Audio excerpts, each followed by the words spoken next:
Hello, Jackson. Hello, Lewis. And Jackson, where do you live? I live in Fayetteville, Arkansas at the Oh, moment. great. And how old are you? I am 18. 18 years old. And I think you've been with me for about a little over 5 months. You started in June of this year. Mm-hmm. You made, for a new person, a lot of progress. And how did you happen to become interested in the work that I do? I saw the progress and the new character that my dad was coming to, and I saw that he was doing this work with you. So I just kind of figured that I wanted what he had. So What did you see when you say he saw something new in your father? What did you see? I could see that he was a lot more clear in how he acted and in his reasoning for the decisions he makes. And he just seemed that he wasn't in his emotions as much, in his anger Yes, or fear, and he was very productive. wonderful. So. And I've been meeting with your dad. His name is Ben. For over a year and a half now. Mm-hmm. And he's really made great progress. And now, and your mom has also joined us. And she's been with me for about a little over 5 months, almost 6 months. And she's making great progress also. Mm-hmm. But regarding you, you being so young, what interests do you have besides Spinoza?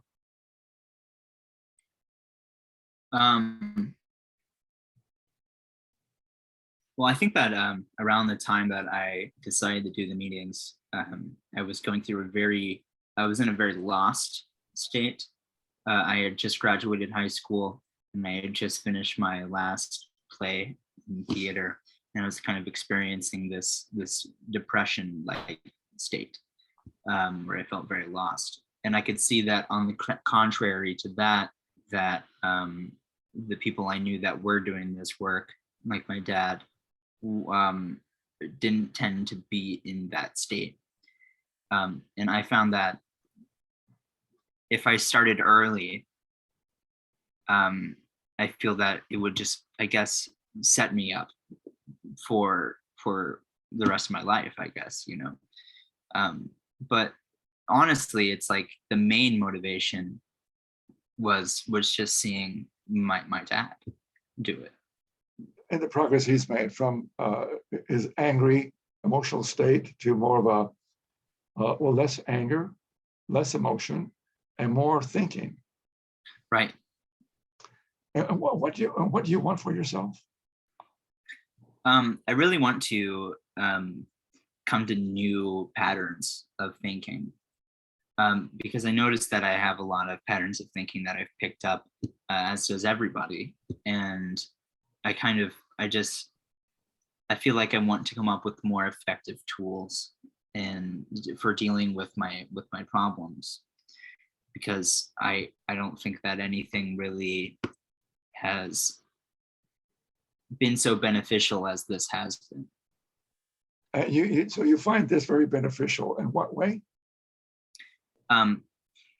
It wakes me up, that's for sure, out of my sleep states, as Spinoza would say. I guess it lets me see where I am emotionally, and it gives me a new understanding of these old tools and how to, I guess, overcome my inertia. Okay. Now, you had an experience that I really enjoyed listening to. We studied last week regarding your observation of you're working as a driver. And what's the company name that you work with? It's DoorDash, so it's a third-party delivery company. Okay. And would you share that experience you had with the McDonald's and what you came to? However, I want to discuss the idea of before you share your experience, to do what you're doing now, to observe yourself with a certain objectivity and with less judgment. When we judge ourselves, our thinking really stops. We don't really see. What we want to see is see our nature. How are we being? How we are affected? What emotions are being triggered? So the work that we do is through the ideas of Gurdjieff and Spinoza. Gurdjieff, again, a 20th century philosopher, actually was born in the late 19th century, Russian, or I guess Turkish, but this was in Russia where he started his group. And there's a book called In Search of the Miraculous. And Gurdjieff talks about that man is asleep, and that's what you were talking about, that you want to overcome your sleep state. And the idea that it's possible to awaken. Well, what is awaken? What is awaken is the intelligence, and there's a true intelligence that's different from what is called the prideful intelligence or the ego intellect, because some individuals are born into, as Gurdjieff would say, their intellectual center. There are three centers: the intellectual, the emotional, and the physical. For instance, example, I was highly emotional when I met my teacher, and physical. So everything I did was more physical and emotional. And I was successful in my business as a hairstylist at the time. But thinking-wise, I couldn't participate in any kind of higher level of education. I dropped out of high school, so to speak, so I could not keep up with my peers. And so my intellect was very weak. But when I met my teacher, he taught me how to increase the power of my mind. So now I work with all three centers: the intellectual, the emotional, and the physical. Now, individuals who favor their intellect, they might be engineers, they might be professionals, directors, be doctors, lawyers, highly excellent in their thinking about what they think about is thinking of things outside of themselves. Becoming an attorney takes a lot of thought, a lot of focus and memory, and to become a doctor also, or becoming any profession, a business person. You use your intellect very well, but however, that same intelligence, ability, you might be good in school, be an A student, not even trying. Now, however, to look at oneself, that takes a different level of intuition. Reason, it takes a different level of knowledge. It takes a different level of knowledge. Reason and intuition are required to look at oneself. And this is what Gurdjieff said, and very importantly, in Search of the Miraculous on page 65, he says this: there's a great difference between knowledge and being. Knowledge cannot change being. What is the being of the individual? The being of the individual is everything that the individual has acquired since infancy. All the knowledge that you've acquired from hearsay and experience. What you learn in school, what your beliefs you learn from your parents, your beliefs, your attitudes, and the belief of free will. So now Spinoza says now there's a possible to activate the mind. And this is what you found that your father has activated his mind. He comes to more clarity. His emotions are not at the forefront. They may still work. It's important that we express our emotions. An intellectual who does not express his emotions has a big problem. And I have several of my students who are highly intellectual, and we're endeavoring to help them see their emotions. And those who can embrace their emotions are making great progress. And those who are emotional must learn how to activate their mind and begin to think. So that's what I had to do, is learn how to think.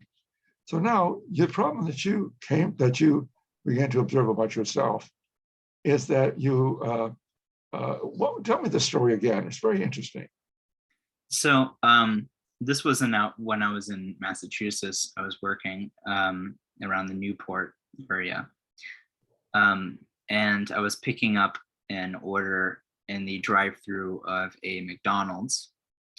And the lady at the window was wearing a mask and she was turned away from me, but her hand was extended and she was holding the bag, and she was just kind of handing it to me without any acknowledgement. And this triggered me, because I wanted this person's approval.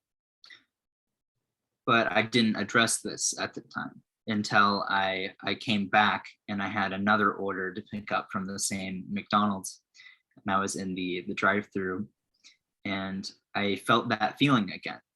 I felt pain, and I felt a decrease again, and I felt this fear about regarding the situation that had just happened, and I hadn't addressed it.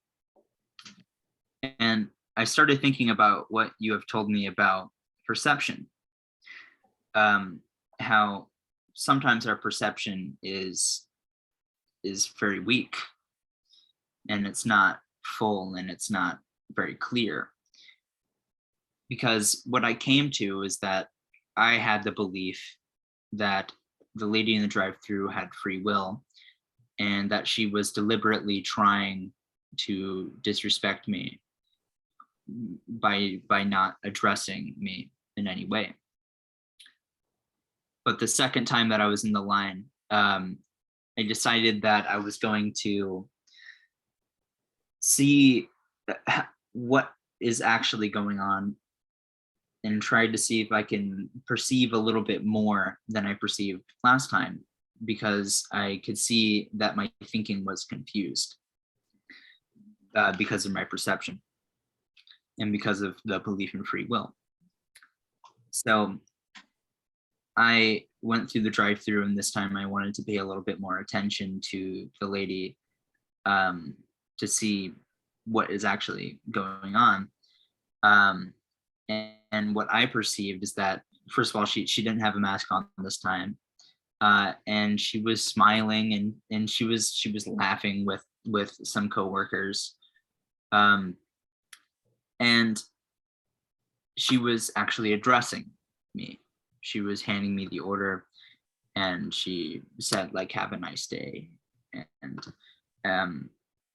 it was interesting because I had the belief that those words were as a direct result of me, that I caused those feelings of joy, and that smiling, and that smiling is because of me, and that smiling is mine.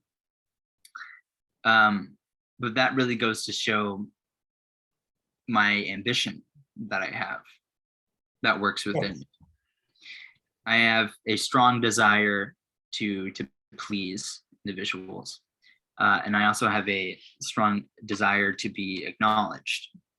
And oftentimes I'm in hope that people will acknowledge me, and at the same time, and in fear that people won't.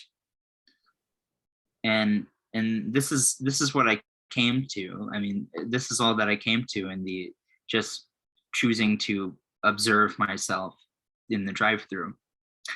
After a very minute thing, what generally you would call this a very minute and small trigger situation, but I found that I could learn a lot from it if I applied my mind. Now, I asked you, did you factualize this? And you said yes. Yes. Yeah. And did you find factualizing beneficial? Yes, I did. It made me a lot more focused. It was basically channeling a specific thought.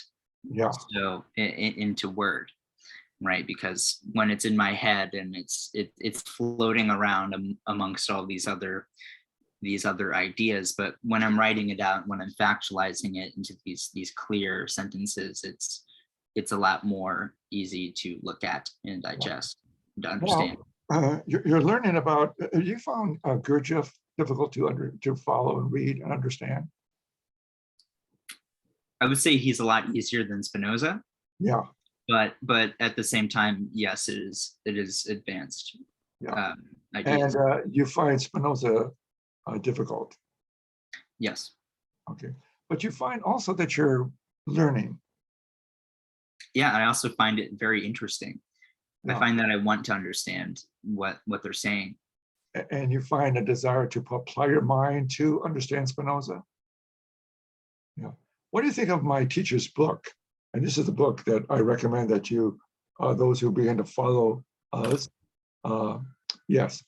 And there's a particular chapter that we were just talking about, chapter 42, objective self-observation, just one of our emotions.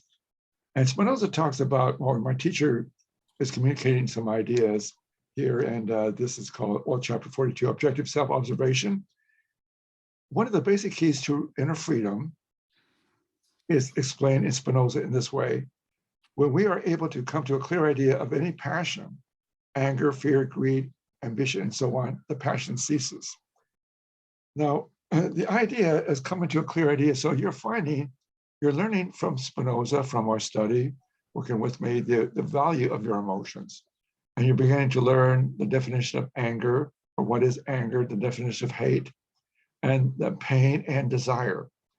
So for instance, when your desire to get approval, you expect everybody to say, hello, Jaxon, give you a big smile. We all want approval. And why do we want approval from others? I believe it's because we do not provide our own approval. We lack it. We don't provide our own. We don't know how, because we learn from infancy that we want to be a rock star. We dance in front of our family, and everybody applauds when we're children. So we learn that we get applause and we get this love. And so approval is another way of expressing love.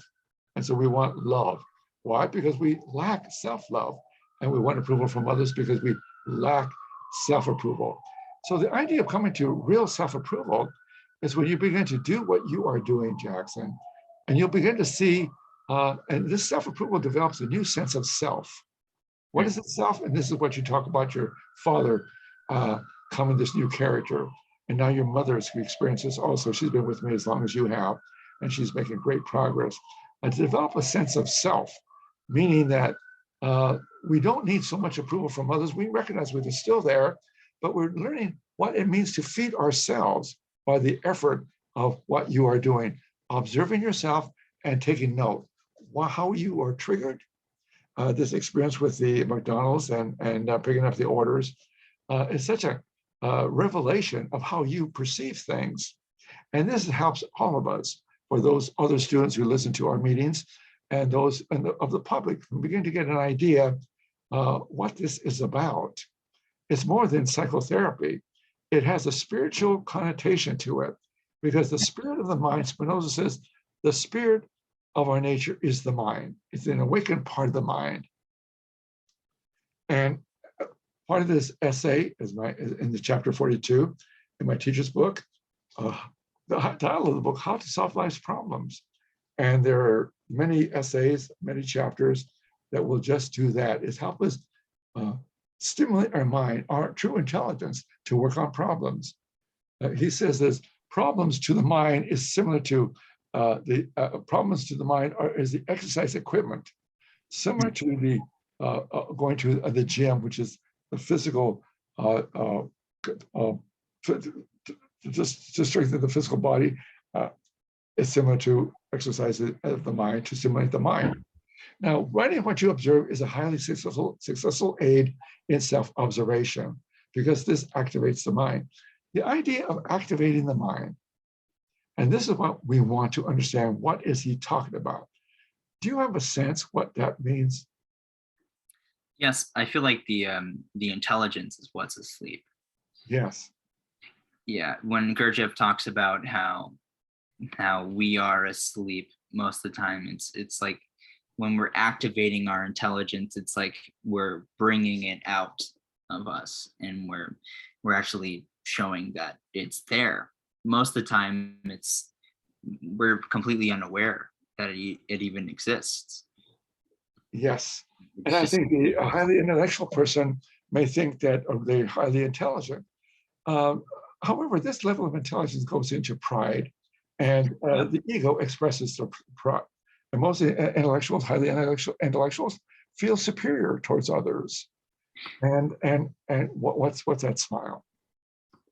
I had an experience very recently that kind of reflected that this feeling of power from an intellectual idea that you feel is correct.